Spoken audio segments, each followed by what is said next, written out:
You're listening today to the Oxygen Thieves. I'm your host, Gary, and we have Mike and Nick with us. Unfortunately, Paul isn't with us today. He's out with a moving truck. But anyway, Nick, why don't you tell me a little bit about yourself?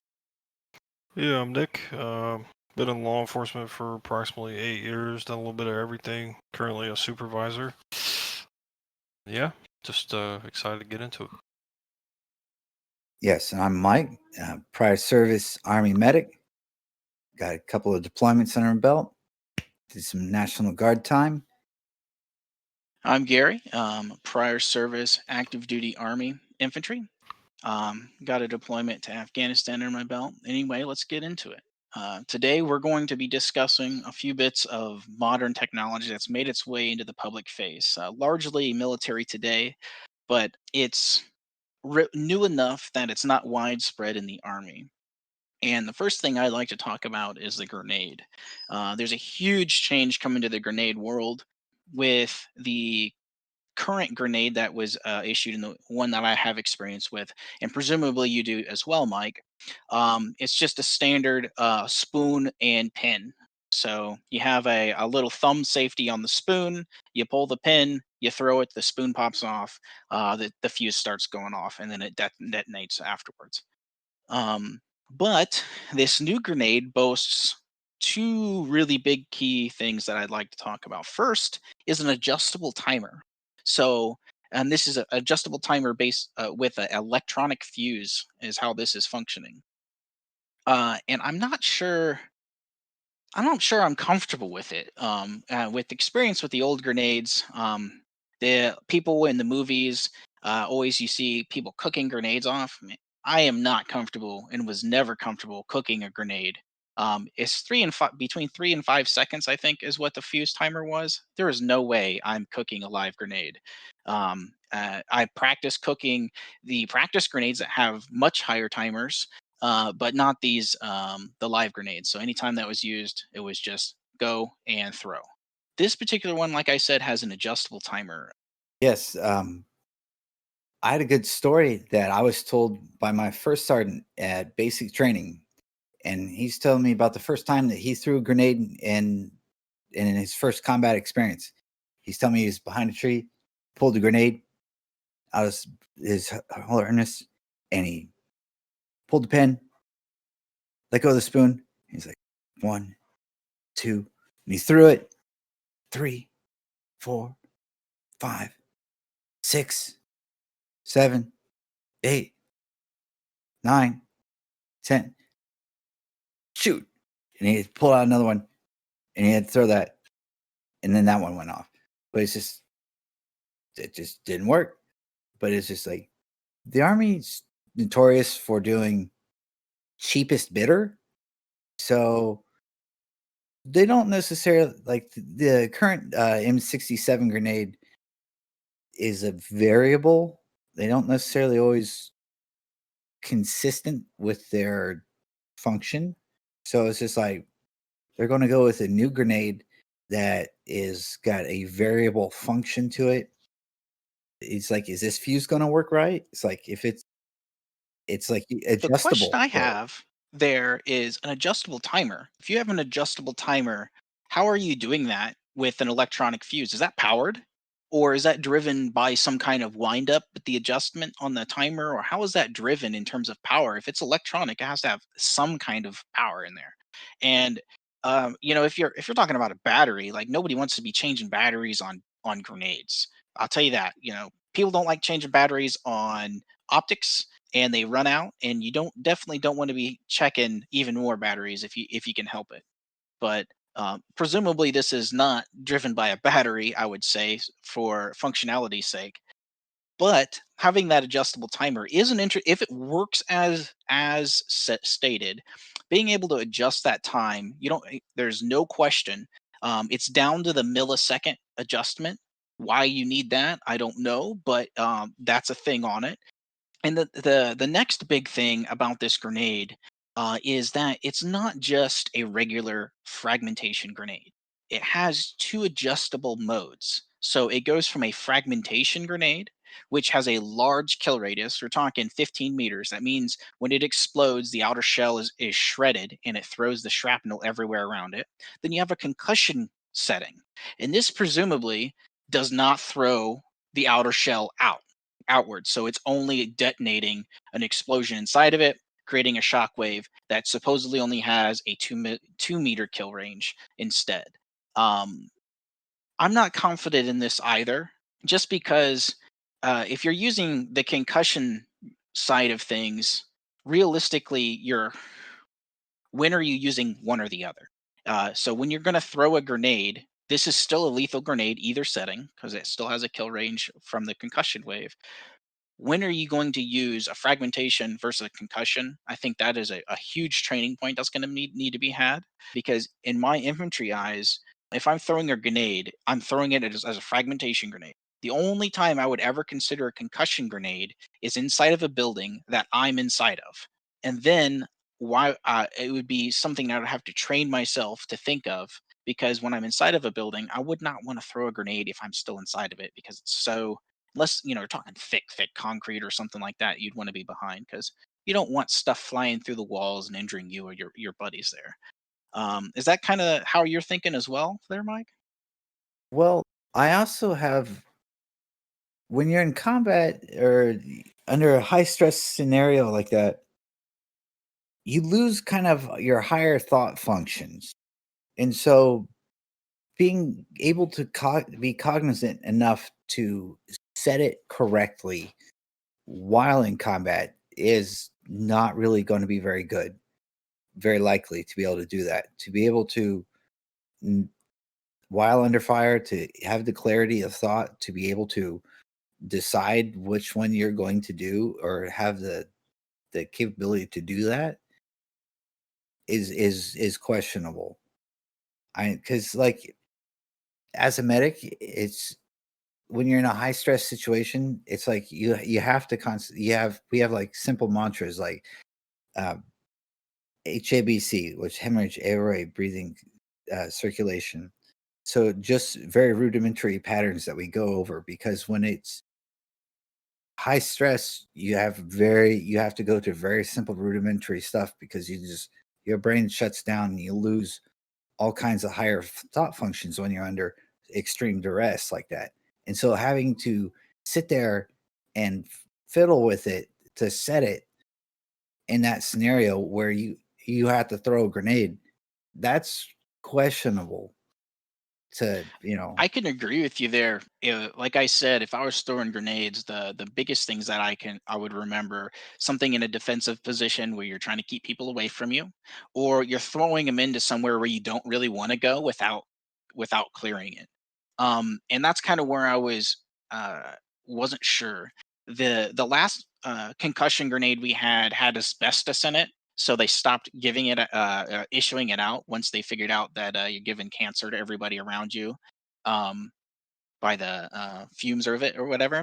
But what advantages are we having that concussion grenade versus frag? I will say that I haven't been trained in a concussion grenade because we didn't have one when I was in. But is it enough that you create that complexity inside of your grenade? Because if you want one and you accidentally select the other, what are the ramifications? You know what I'm saying? Because if you're using a concussion grenade for less damage to your surroundings and you accidentally hit frag, are you going to kill people? So I think the training would largely be around, you only use it like you would a frag. And when would you use the concussion? I don't know, to be honest with you, because worst case scenarios, right? You don't plan for the least, you plan for the worst case scenario. Otherwise, you get people hurt or killed. the only advantage I could see for this, and while it would be okay, is if you had the capability to dial it down, to be able to roll the grenade and throw it somewhere close to you and utilize it close. Sure. That's why you would. That's the tactical advantage of using it as the concussion, because it has the smaller kill radius. I agree That with would you. that's when you would use it. Is so that's how I could see it being useful, is if you needed a grenade to clear something or to clear a room close Right. that's I right there that understand what you're you're right talking there on. about. So it would be useful for using a grenade right beside you or right close to you. Understand. The problem I have with that conclusion is using a grenade that if you're going to use it, you're going to use it where you have protection from the fragmentation, right? You're going to be in some kind of cover from the fragmentation. So yes, you can use it when you're closer or not, but when you're behind cover, you can still use a fragmentation grenade as long as you're not super close to that grenade. You have less risk of death, right? Because the reason it's a 15-meter kill range is because of the pieces of metal flying everywhere. And I see no situation that if I'm getting attacked and I need to use a grenade close to me, I'm going to use the frag because I want to kill people in front of me, but I'm going to be behind cover. There's no situation where I would, as an infantryman, want to use a concussion grenade in a when I have no protection from that grenade. You know what I'm saying? I'm going to be behind cover. There's no way I would ever use that. I would rather shoot with my rifle instead. It's just too risky. Why risk getting hurt by the grenade if you don't have cover for it? Is my point. House clearing. Right, right. There's some circumstances, but Nick, in terms of grenades, I know you haven't really dealt with a lot of lethal grenades, but did you guys ever do any training with less than lethal flashbangs or anything like that in the police world? Yeah, I went out. I wasn't part of the SWAT team, but I went out and volunteered to like assist with training a couple times, and seen some stuns and flashes go off. Uh, they were doing some work with like the canine handlers, so that they can kind of experience the explosions and not get spooked and things like that. But I don't personally know a whole lot about them. I haven't used them myself, but with this situation, just kind of like thinking about it logically, I think the training, like you were saying, is going to be key because based on what I know about military training, you don't train throwing a grenade over and over and over again. And like Mike was saying, you lose like fine motor skills in high stress environments. I mean, no matter what it is. So if you're not particularly trained repetitively, like for example with reloading, you reload so many times in the infantry, I imagine, or like special forces, etc. It just becomes like second nature in that high stress. But how many times are you actually going to practice dialing in this grenade, like in high stress environments? So it just seems maybe like could be some accidents waiting to happen. Absolutely. Well, let me preface this. I would say you mentioned training and reloading and comparing it to the frag grenade, and I would say um, the high stress portion of it, where you're doing like an emergency reload, that in the infantry and special forces, everybody practices emergency reloads. Is what it's talking. When you're shooting, you run out and you're replacing your magazine immediately. That happens very rarely that you need an emergency. Like somebody is actively shooting at you and you ran out of ammo and you're still aiming at them. There's no like if you're going into a house and you've done shot 15 rounds out of your magazine, you're gonna do a non emergency reload. You're gonna put your 30-round mag in, and you're gonna stuff that 15 rounds in your side pocket or wherever else, and you're gonna maintain that for later if you need it. But you're gonna have that fresh mag in all the time. And I would imagine, like you mentioned, training. These grenades are gonna be preset, and you're probably not gonna change them unless you're changing them for the mission. That would be my thought. Don't change them while you're in combat. Use them as a frag grenade if they're set as a frag. Use them as a concussion and set the timers pre so you're not worried about it later. Because I would not want to be fiddling. If I'm trying to throw a grenade, I want to throw it quick. You know what I mean? Just flick it with the thumb, pull. You can do that all in one motion. Flick the thumb safety off the spoon and pull the at the same motion with two hands and then throw. You just done, right? Don't have to worry about it anymore. I don't want to be fiddling with a little roundy trigger or whatever they're using for timers. It seems almost absurd to do it if you're actively need it right this minute.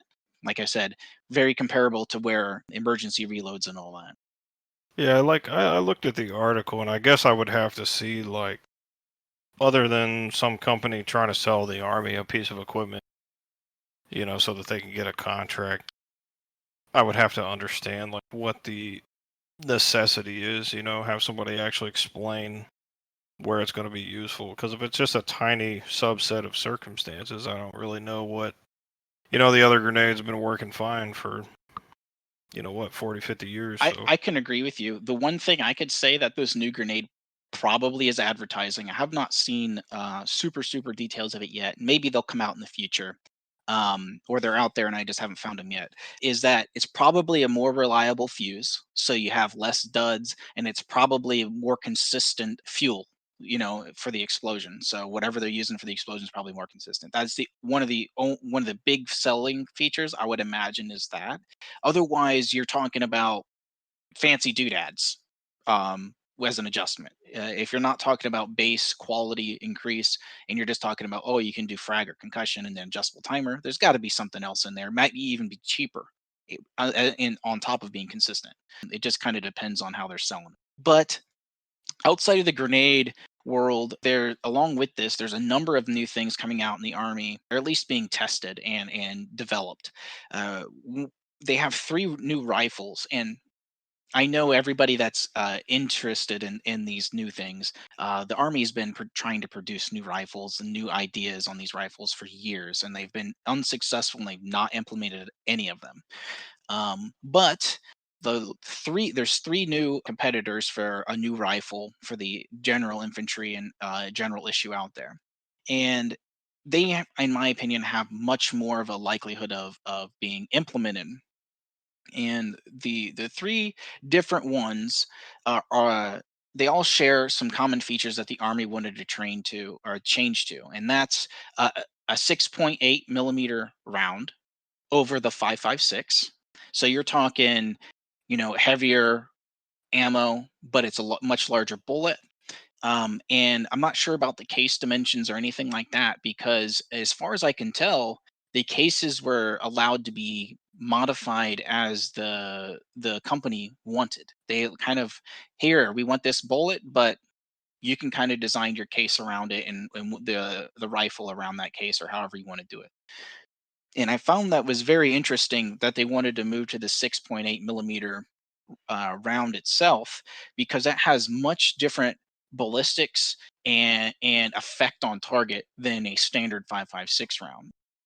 And from my experience as an infantryman, a 6.8 millimeter round is going to impact a significantly amount more of kinetic energy into the target when you do hit. There's many accounts out there shooting people with a 5.56 round that you don't end up actually moving them. You're damaging their body in some way, and if you don't damage it to where they can't move anymore, they'll continue to move and shoot and attack you.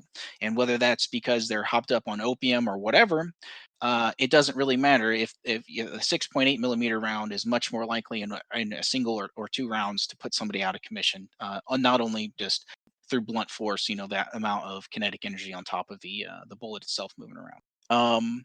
Outside of that, there's talks there with moving to a 6.8 millimeter round that would change training, not just the different rifles themselves, because there's a bullpup involved here, which would impact everybody, but marksmanship out to 600 meters. That's standard in the designated marksmanship courses these days. They give them 600-meter targets to shoot at. These days with the M16 and M4, you're only talking out to 300 meters. So doubling that with a 6.8 millimeter round, that's I don't know if that's how feasible that is, but there's talks out there that is the way they may be headed.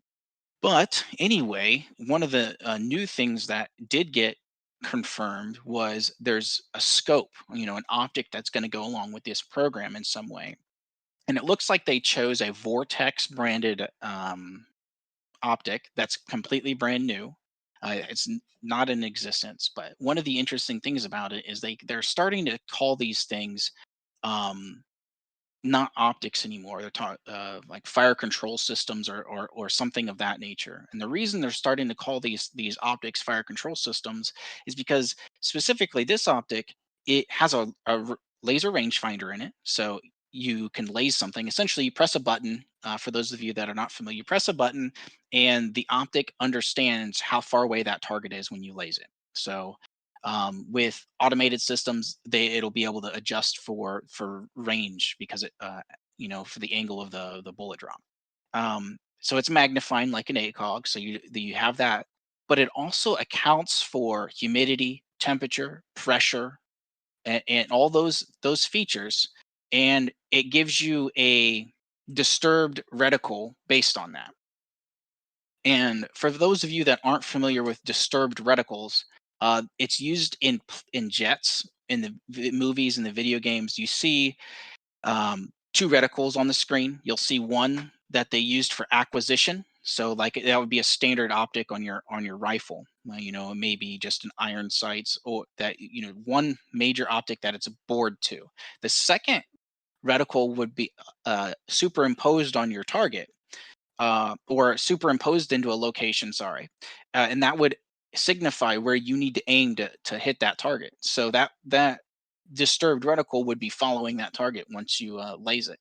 And this is on a standard infantry rifle we're talking here. This is not, this is from jets down to the infantryman now that we could, you have these sighted intelligent optics.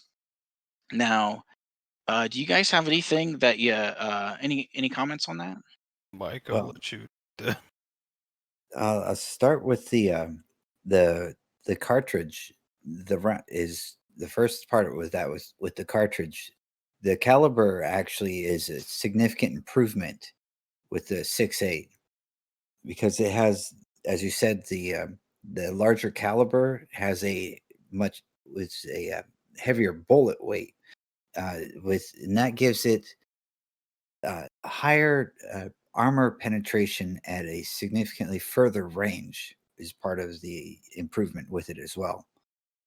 So that gives it to where they'll be able to engage armored enemies further out. Sure, yeah, and that's all dependent on how much pressure, chamber pressures you're putting out, the barrel length, and the actual ammunition itself, based on that armor penetration. There's tons of variables there. But in terms of the optics, I've never seen anything like this in the civilian world. Have you guys heard of anything where optics will have that superimposed reticle where it's actually targeting somebody just on a standard rifle like that? Have you heard of anything like that? I've I seen definitely haven't. I've seen ballistic computers optics like that, but I've only ever seen them for a Barrett. The but the Barrett 50, I've seen the ballistic computer for that, but that's the only one I've ever seen in the civilian world. Okay. Yeah, I just thought it was we're getting to the next level. The real reason why you change from a standard optic to this, I mean, there's huge benefits here. You can take somebody that's maybe a expert marksman at 300 meters because that's all he trains to, and you get this optic to target out to 600 meters. Now this guy has and understands how and where to shoot his rifle at 600 meters even though he's never trained to it. Or if he's having a hard time hitting something, or would have had a hard time hitting something, from those longer distances in a combat because you're stressed, if you're training with this reticle, you would definitely get the advantages, in my opinion, from it. So the only thing I could see here is if you train with this optic and the disturbed reticle all the time, every day, all day long, you would have to definitely train without it as well because you don't want to be dependent on that. It's definitely electronic, so it's going to have some kind of battery system on it. But if it fails, you still want to be able to shoot at trained 300 meters or whatever. You don't want to be completely dependent on that optic. Anyway, Yeah. that was these are kind of those two things that we just talked to, the ammo and the optic itself. That's kind of broad because it covers all three rifles. I'd like to talk a little bit about each individual one. There's differences among them, but there's some key features. And for instance, the Sig Sauer here, it's the only one that's 100% American made in terms of where it's produced. So that's one thing to note. It does have a hybrid case instead of a standard brass one. So it does have a brass case, but the primer area is steel. So everything contained there, and what they advertise with that is that it's going can absorb higher chamber pressures and can function better in that regard. I have I'm not an expert on ammunition by any means, but it seems like you're adding a from an infantryman's point of view. It seems like you're adding a point of failure to your ammunition because if you're going to merge those two metals, they either need to be completely merged or you're going to have some kind of weak point there, right? You're going to have to completely solder them together. Or I don't know how you would bind those two materials perfectly without risking a failure point. Have you guys seen anything like that in hybrid ammo like that on the field anywhere? I've never heard of hybrid ammo until I've started looking into these army rifles here. Like it looks almost unreal, almost fake. I've shotgun shells. Well, like the I different kinds of shots. Like, Yeah, shotgun shells are mixed. They have the brass and the plastic. Okay, yeah, you sure. make a good point there. I guess I just never considered a rifle itself as being able to have something like that, where those chamber pressures are high. But your plastic works pretty well. Shotgun shells have plenty of power behind them, so I guess it remains to be seen as the testing moves on how this hybrid ammo actually functions.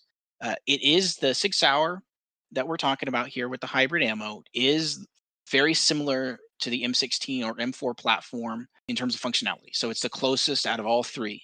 So it has a standard ejection of the round. It functions very similar. Charging handles functions very similar.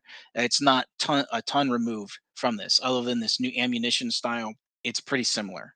One of the interesting things though about it is that the Army did get a brand new shipment in June, the 1st of June, for the first from 6 hour. So whether this is going to additional testing or special operations groups, it's hard to say where it's getting tested at. The next one is Textron. They have another interesting round. It's a telescopic case polymer round. And basically, they call it a caseless telescoping case polymer round, but it's essentially the round is inside the case, but it's in my I don't know how you can call it caseless in this case because it still ejects the round. It doesn't or it still ejects the case from from the rifle. One of the odd things about this particular rifle is that its ejection port isn't in line with the chamber. So if you're familiar with rifles, you think the magazine's right below where the bolt's cycling. So the bolt cycles back, the round is high enough, the bolt immediately pushes it forward into the chamber and locks. And then it just, as it pulls back to get the next round, it shoots it out the ejection port that's right above the magazine. That's the standard M16 platform. This is not the case on this Textron. The way it functions is it's has these rounds that are going up, and it's still functioning like it's pushing it into the chamber when it's locking a new round in. But when it goes to eject, it doesn't actually eject the case right above the magazine. It actually pushes it below the chamber and in front of it, kind of below the barrel a bit, and ejects it out the side up front. So it's like it ejects those rounds much further forward.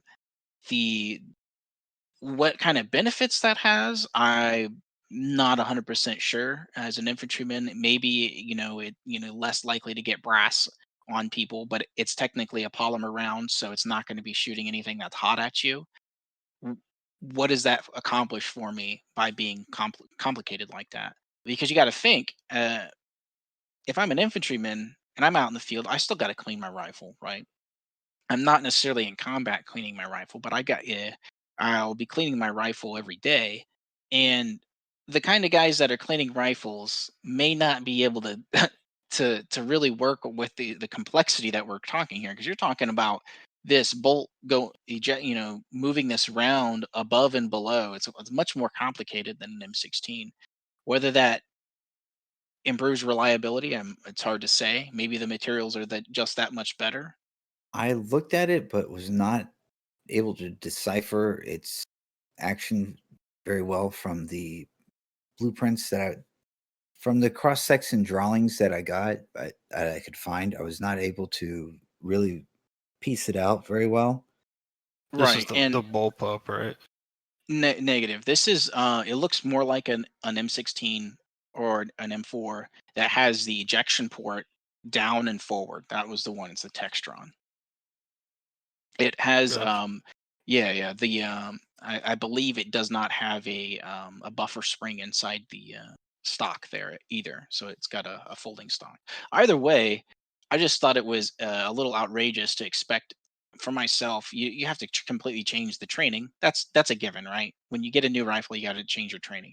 But the complexity there and the cleaning problems, go through a whole box of Q-tips trying to clean that thing correctly. But all I could see is what kind of reliability will that thing have if it's clogged with sand in the air from the air, or it's gotten wet, or there's mud in there from being out in the forest or something like that. How with that much more complicated thing, it would be much harder to decipher and fix issues with while you're shooting. Anyway, the last one is from General Dynamics, and it is a bullpup design, which is, that if for those of you that don't understand what a bullpup is, a standard rifle these days has the trigger, and then the magazine is in front of it. And this brings the magazine behind the pistol grip and the trigger. So it completely changes the location and where the chamber for firing is, and where those all that is happens. Essentially, what it does is it allows you to have a longer barrel in a shorter rifle. Is That's the whole benefit of a bullpup. The cons to that are, anybody that's done it regularly can tell you that it's harder to reload. It's harder to manipulate when you're in the prone and things like that. But in modern day warfare, right now we're not really having huge battles, so a lot of people aren't fighting from the prone. I'll tell you that. Outside of that, Yeah. go ahead. Oh, I was just gonna say we've kind of, I mean, depending on the reliability and stuff like that, but we kind of know what a bullpup in standard service is like because the UK actually uses a bullpup in um, the L86, etc. That's like their standard issue rifle, and based on everything that I've read, I mean, I don't know any British soldiers personally. Most of them hate it, but they would love to get rid of it. So Right. it just kind of depends on, or like the L85, depends on the reliability and if they iron out some of the issues with the Right. bullpup. But it's, you know, Well, there some of the there's bullpup issues are innate to the bullpup design, right? Where that magazine is hinders your mobility with that rifle. It just does. It's yeah, so close that you have to think it's not when you're holding a rifle in combat, you're not just holding it to your flesh. And it doesn't have to just work around your chest and your little fit and shirt. You got all this combat gear on. You got armor on, then you got pouches on that, and then you got, maybe you got stuff strapped to the pouches. It's hard to say. You got a bunch of crap on you. And when you have that bullpup, you have that magazine much closer. Now when you're moving around, you're running it into your body armor. Obviously, you train for this stuff, but it has the potential to run into your body armor. And especially, I've heard very bad things. I have not used it personally, but I've heard very bad things about it manipulating that thing in the prone position. Not that it's incapable, but it's just not very, wasn't designed well for that particular fighting position. You also have issues with the ejection port, particularly so for left-handed shooters. Interesting. yeah, I'd never thought of that. Yeah, So kind of some of ejecting them, into your face. yes, some of them, some of the bullpups you can some of them are built to where you can adjust it to where the round will kick out the other side, but some of the rifles, it's they're not adjustable, and it's fixed, and it will only eject out the right hand side of the weapon. And so a left-handed shooter either has to fire it right-handed or is going to be eating brass. Okay. yeah.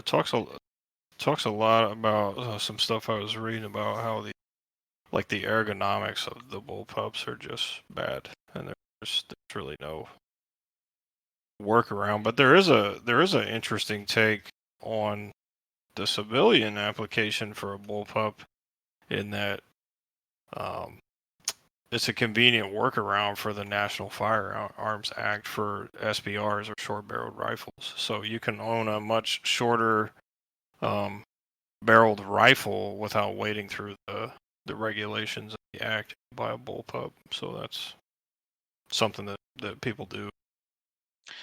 I was not.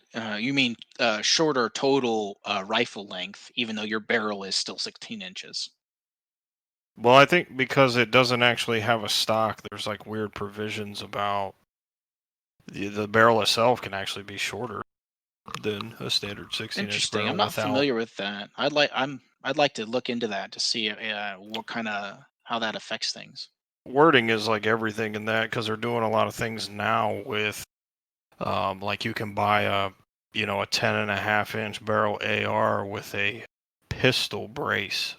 So depending on how it's designed, you don't need to actually have a tax stamp to buy that weapon as a civilian. And when you say a pistol brace, you're talking about instead of having a standard stock that you would think of on like an M16, M4, this is not a stock. Yeah, it's all in how like you define it, and basically it's just not like they can fold out, but essentially they're not adjustable, I believe. So yeah, if you It's And put does an it? adjustable stock on it, it becomes a SBR. Interesting. So that's but something that's just happened more in recent time. It's, they're turning these short-barreled rifles not needing a tax stamp. They just put these quote-unquote pistol braces on, not stocks, well, and Right. they're to legal. clarify that, it's not people putting those on it. Well, no, the manufacturers. I shouldn't There say you go. people. People. Yeah, right. It's not they. It Yeah, yeah. is a firearm manufactured by a company as a pistol Right. made to be It's fired compliant to with pistol one hand. regulations. Yes. And Yeah. that would be a different story compared to something like a bump stock that was illegal now. But back in the day, that's an addition. You would buy that, and that would function a certain way on your rifles to make that automatic fire. So that's different than you're saying that these are made from the manufacturer to be a certain way and follow these regulations to be a pistol, even though Yeah. they function, potentially can function very similar to a short barreled rifle. Yes. Yeah. You Like. as an individual, you could take and change the pieces and make it an SBR. Yeah. Right. I mean, At which I guess point that's the you're same thing. Everybody likes to talk about the regulations and this and that on guns and how a short barreled this or that. But realistically, somebody wants a short barreled something, they can just saw off the end of it and just suffer the consequences of how the round deals with it. That's what a sawed off shotgun came from. Literally, people just taking hacksaws and just cutting it up and just function it as is. And people are going to do what they're going to do, is really what it is, if they really want to get that far. But Yeah. this it does have bullpup, this General Dynamics rifle. It's also a polymer based case. Well, sorry, this one they state it looks very polymer. It's a white, looks like plastic, but they call it composite. So it may have some kind of ceramic or something like that in it, or whatever. But no, it look composite means it's like fiberglass. right. I'm not sure what It's it's made out it's of. a fiber it'd be like a fiber reinforced. Right, and it is Like polymer based, but like you said, it may be fiber reinforced or something like that. Hard saying exactly until they release it and you start seeing it. But it looks like a standard cartridge, other than that the case is composite. It does have they boasted some of the stats on it, which included a 35% weight reduction on the ammo just by changing to that, which is huge. Not that 5.56 is very heavy, or the move to 6.8, but it sounds like a 38.5% weight reduced would probably take you below a 5.56 standard loadout, as long as you carry the same amount of ammunition, which is pretty impressive. The one thing I would say about a composite, or even that the telescoping case polymer from the Textron, is what kind of durability do these new cases have? Brass is prone to having issues if you beat it against a rock, but otherwise it's not too bad. You don't really have heat or very many heat issues, and you don't have very many cold condition issues. Yes, there are use cases where those become a problem, but it's not a common occurrence. Whereas these, like a composite or a polymer, when plastics get cold, they get much more brittle. So how does that affect your ammunition at that point? And I assume that's why one of them states that it's a composite. uh, you know, whatever they're adding to that plastic there has to improve those qualities. Otherwise, you'd think that if it was in the cold, everything would be brittle. If you dropped a magazine, you may crack ammo. That'd be terrible. But other than that, you have to think on both of these. Can you reuse these cases at all, or is it just one and done? You know, Oh, the heavens no. Those do not look reusable at all. Exactly, but they may not be reused. The one thing I thought of is a standard brass cartridge. You have tools to reshape that brass, and so you can use that exact same brass again. Whereas a polymer, if it's only plastic, you have the chance to recycle it into a new, but you wouldn't use that same setup because it would be structurally damaged. So you'd have to melt it down and make sure that it's structurally as a composite, a lot of composite material isn't very recyclable. It's not an easy thing to do. If you mix those materials together, how do they re-separate them out and then put them? You know what I'm saying? So it's hard to say what kind of reusability these rounds have, other than the hybrid ammo. Yeah, they're going to have significant issues. And why I say that is because you may not see a lot of brass issues in war, but in training, there's a big cost savings for the Army and the Marine Corps and them to save the brass from training. And you're talking thousands and thousands and thousands of rounds that they can reuse and re reset up, but otherwise they would have to manufacture brand new rounds. Now, these three rifles obviously have a lot of a lot of testing ahead of them, but it's interesting enough that they've come to this point. And one of the key features I've seen in this particular run of a new rifle is that the army is much less interested in micromanaging all the tiny features. They gave them some base parameters and they say, hey, you got to meet these qualifications later, but these are the base engineering.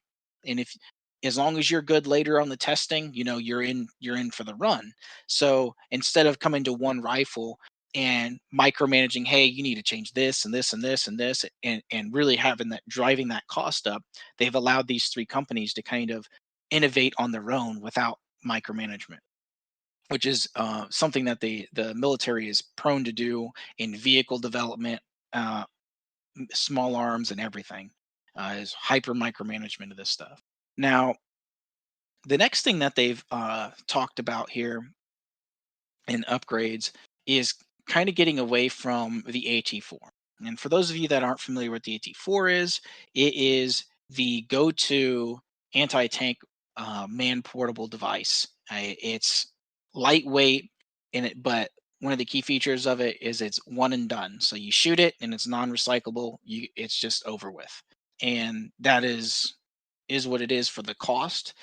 So it's cheaper in terms of one man carrying it around, but obviously it's not reusable and it doesn't have any kind of intelligence to it. So it's just some crappy sights that are attached to it, and just you try to shoot it and it's good to go. And obviously these things don't have very far range when you have no intelligence on these systems. But they're talking about implementing across the board instead of the AT4, the Carl Gustav. Now, the Carl Gustav is an old system. It's a reusable anti-tank tube essentially, and all it does is it's built with better materials. Now, these upgrades to this Carl Gustav, they're talking about putting this particular upgrade to a single one per platoon in the Army and one per squad in the Marines. And the way they justify this is with new ammunition types and new optics on this thing. and we've talked about the optics on the rifles that they're trying to get, and the optics on this anti-tank launcher is something very similar. They're talking about being able to adjust for all the ballistic paths on this thing, the distance, the terrain variables, basically a fire control system on this launcher. Now it's much more bulky than an AT4. However, it can shoot much more reliably with these ballistic paths. You got to think, if you have a reticle superimposed on where you needed aim to hit a moving target, it's much easier to do. Now, another key feature is they have two extra ammunition types. And these two extra ammunition types include a thermobaric ammunition, which is, instead of using fuel inside of it like standard explosives do, it uses the oxygen in the air. And what that allows it to do is, instead of carrying an oxidizer with it, it can put all fuel inside that warhead. So typically, if you got a 5 pound explosive of a standard one, it has to have oxidizer in it. Whereas a 5 pound thermobaric, it won't, it's all fuel, so it'll be a larger for the same size explosion, more powerful. But the other particular ammunition type is a laser guided ammo. Very interesting stuff. We didn't have to do a lot of anti-tank stuff um, when I was in Afghanistan. We did fire stuff, but it wasn't a common occurrence. We had javelins in our strikers, and that was our primary anti-tank stuff, which is a very expensive piece of equipment. It is a reusable. The fire control system on it is reusable, but the ammunition itself, I think it was, last I heard, it was something like $200,000 for that missile, which is very expensive. If you got to think, if the enemy's shooting you with old Russian RPGs, how much are they spending on those RPGs for a $200,000 missile? They're going to shoot a lot more, I'll tell you that, in terms of cost effectiveness. But the one of the interesting things about this new ammunition type, this laser guided one, is that it brings the man portable, reloadable Carl Gustav out to 2,000 meters. So you can fire this thing from very far away with this new optic. And one of the interesting things about this is it follows the same suit as the Javelin, where the Javelin, the way it doesn't have a huge backblast. And a backblast, for everybody that doesn't know, is when you're shooting a projectile that large out, it's got to have some kind of propellant to get there. And it shoots it out the back of the tube first before it gets far enough away from you. And essentially, everybody behind you gets a nice blast of fire and all that behind you. So you have to clear the area behind you.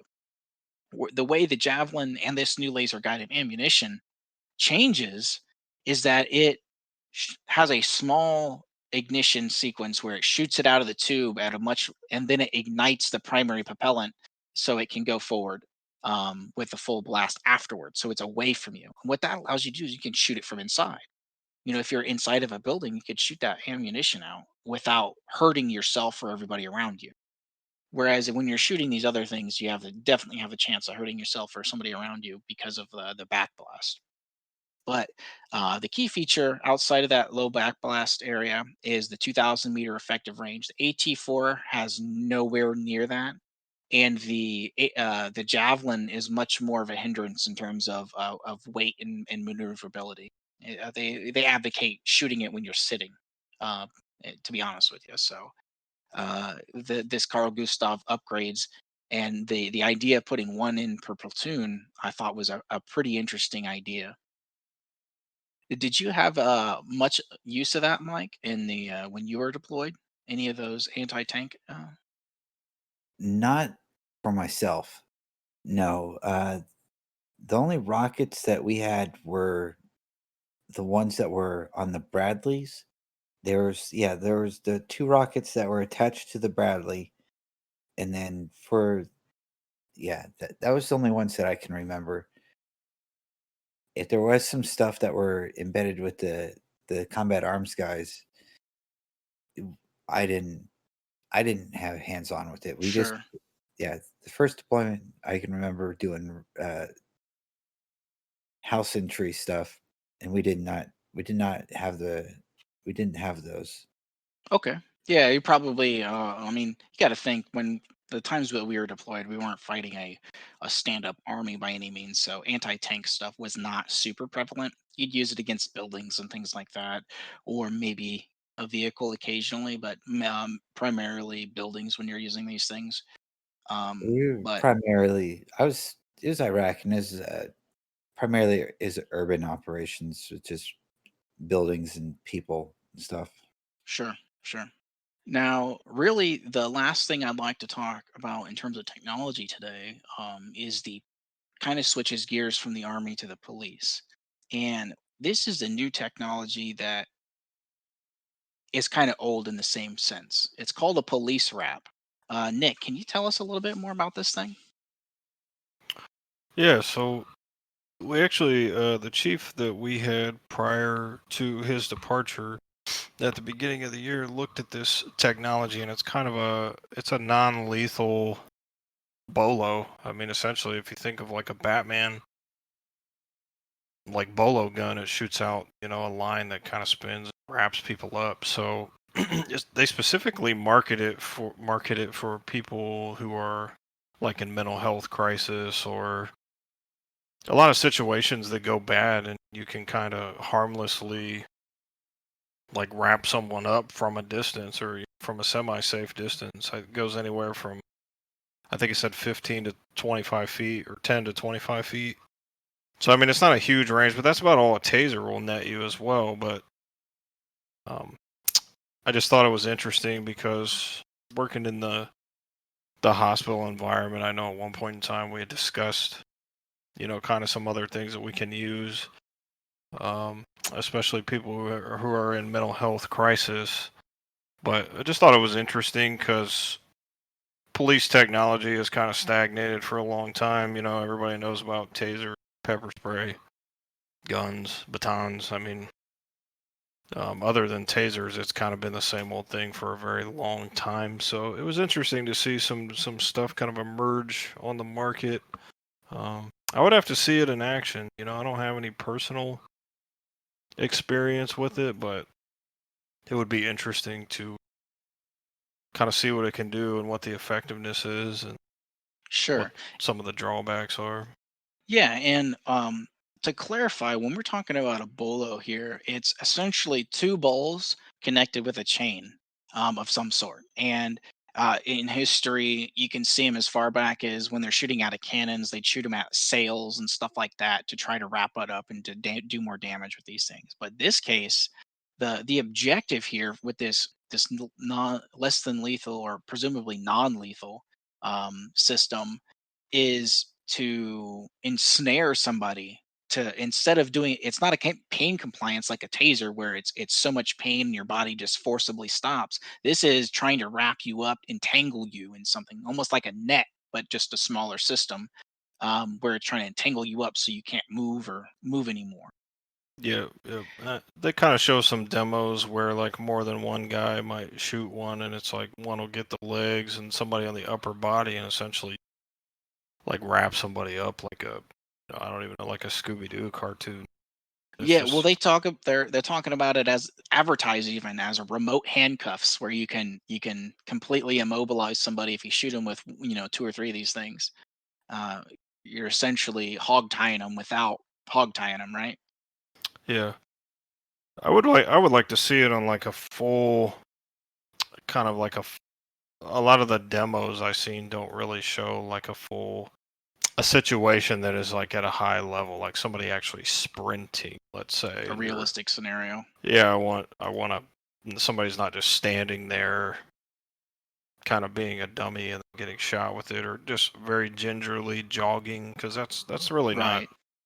Well, realistic. well, So the biggest thing that you're basically advertising is, somebody may have a knife, which is deadly weapon. If they're running at you, you're technically can shoot them with your pistol and kill them. But if you got more people there, they may have a different type of gun or a weapon pulled, a tool, which could potentially immobilize them. You've seen it where they're not directly in the videos. You've seen where they have people out there have knives, but they don't directly approach the police, but they're being non-compliant. And this may be a way to not, not necessarily tase them, but you may be able to mobilize them to where you can intervene without having to use some kind of force like that. Yeah, that's basically. Right, and You you're would hit getting them with away from. that and try to close the distance and get in there and make the arrest or the detainment as safely as possible for them and you. Right, and this is another one of them things that it's just like the taser where people always say, "Well, why didn't you use the taser?" If they implement this BOLA system, you're not saying, "Well, why didn't they use the BOLA?" Because these situations are high paced, high stress, and split second decisions mean everything. They get life or death. Yeah. Yeah, so even Well, if that they kind of implemented goes. this, Sorry, go ahead. I was just going to say, even if they implemented this, you're still going to be in the same boat. It just adds another tool to reduce those fatalities or those deadly encounters. Yeah, it would probably fall in the same spectrum as using like your OC spray. A lot of the tools fall in like the spectrum um, of less than lethal. So I mean, even a taser, a lot of people think they're extremely dangerous or things like that. I mean, the most dangerous thing about a taser that I've seen is actually the fall. It's because you can't catch yourself because you're actually incapable.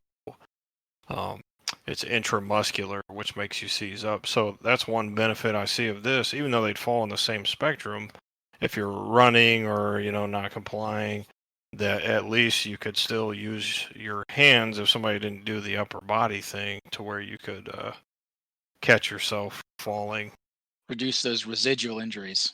Yeah, absolutely. And the it's kind of modern. It uses like you were saying a chain, but this is these are 8-foot Kevlar wires with two. Now, I mean, there could be a problem, but there's two tiny like cloth hooks.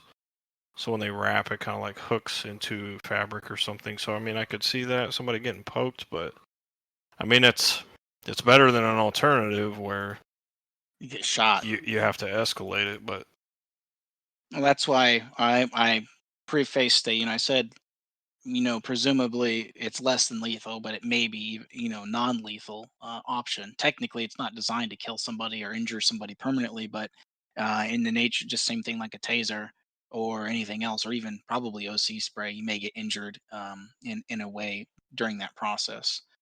It just instead of having to escalate these situations, you have a way to try to reduce injury, and the overall injury reduction is really what counts. Not hurting people as much and less deaths and stuff like that. yeah, I would be interested in demoing it for sure. Especially like I said, using it on. We deal with a lot of crisis mental health situations, so kind of getting Now, do you think that, I know when you're go to your mental health ward in the hospital, a lot of times you just have to get rid of all your gear. Do you think you'd be allowed to carry something like that in, even though you can't carry things like OC spray? I don't know. I don't know. It just depends on how it's perceived. I mean, they have restraints, medical restraints, of course, for patients where you actively have to, you know, re- hold someone, and then staff puts them in a restraint if they're violent, right?